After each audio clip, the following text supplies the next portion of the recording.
இன்றைக்கு நான் மெலிபன் பிஸ்கட்டை வச்சு ஒரு லட்டு செய்ய போகிறேன்.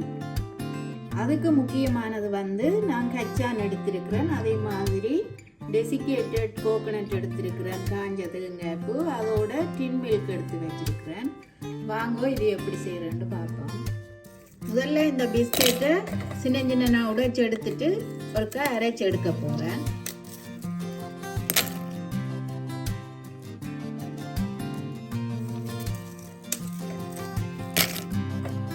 இப்போ நான் பிஸ்கெட்டை அரைச்சி எடுத்துட்டேன். நான் இப்போ மிச்ச பிஸ்கெட்டை நல்லா பவுடர் ஆக்கி எடுத்துட்டேன். இனிமேல் இந்த கச்சான நறுதல் முருகலாம் கொஞ்சம் அரைச்சி எடுப்பேன். அரைச்ச கச்சானையும் இந்த பிஸ்கெட்டோட சேர்ப்பேன். நான் ஒரு கப் சீனி எடுத்திருக்கிறேன், அதையும் ஒருக்கா அரைச்சி எடுக்க போகிறேன். இந்த அரைச்செடுத்த சீனியையும் இதோட சேர்ப்பேன். டின் மில்க் சேர்க்கிற நாடி இந்த ஒரு கப் சீனி காணும். இனிமேல் தேங்காய்ப்பு வறுத்தெடுக்க போகிறேன். அதுக்கு ஒரு மேசக்கரண்டி நெய் சேர்க்கிறேன்.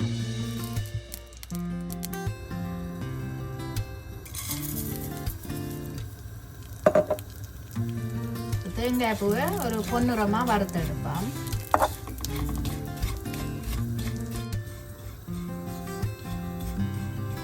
கொஞ்சம் பொன்னிறமாக வருது, ஆனால் இன்னும் கொஞ்சம் நேரம் இதை வறுப்போம்.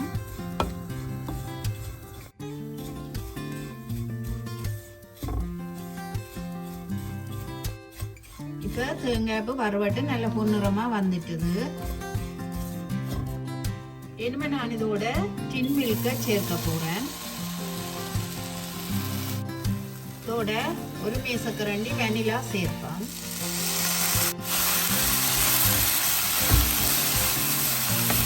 சேர்த்துட்டு எல்லாத்தையும் ஒருக்கா கலந்து விடுவேன். இனிமே அடுப்பை நிப்பாட்டி போட்டு இந்த பிஸ்கெட் கலவையை இதுக்குள்ள சேர்ப்பேன். பிஸ்கெட் மற்றது கச்சான் சீனி எல்லாம் சேர்த்த கலவையை இதோட சேர்ப்பேன். பிஸ்கட் கலவையை ஒரு பெரிய பாத்திரத்துக்கு மாற்றி நல்லா கலந்து எடுக்க போகிறேன்.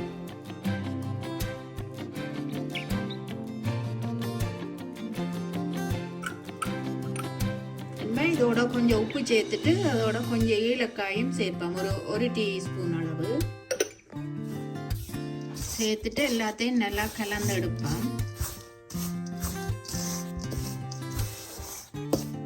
பிஸ்கெட் மாவுக்குள்ள நான் இன்னும் கொஞ்சம் டின் மில்க் சேர்த்து லட்டு பதத்துக்கு குழைச்செடுக்க போகிறேன். இந்த டின் மில்க் சேர்க்க விருப்பம் இல்லாட்டி கூட சீனியை சேர்த்துட்டு சுடுதண்ணியிலையும் இதை குழைச்செடுக்கலாம்.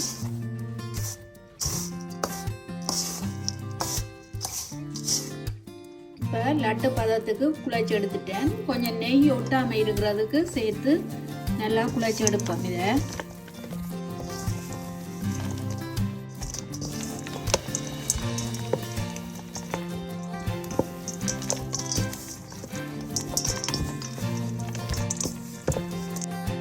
பதத்துக்கு குழைச்சி எடுத்துட்டேன். இனிமேல் நான் லட்டு பிடிச்சு எடுக்க போகிறேன்.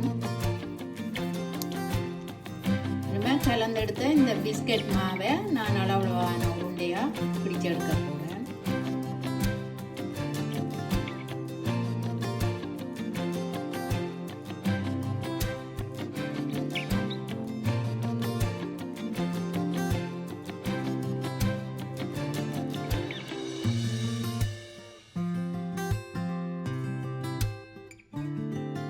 இந்த பிஸ்கட் லட்டும் நல்ல ஈஸியாக செய்யலாம். ரவா லட்டு மாதிரி இது நல்ல டேஸ்டாக தான் இருக்குது.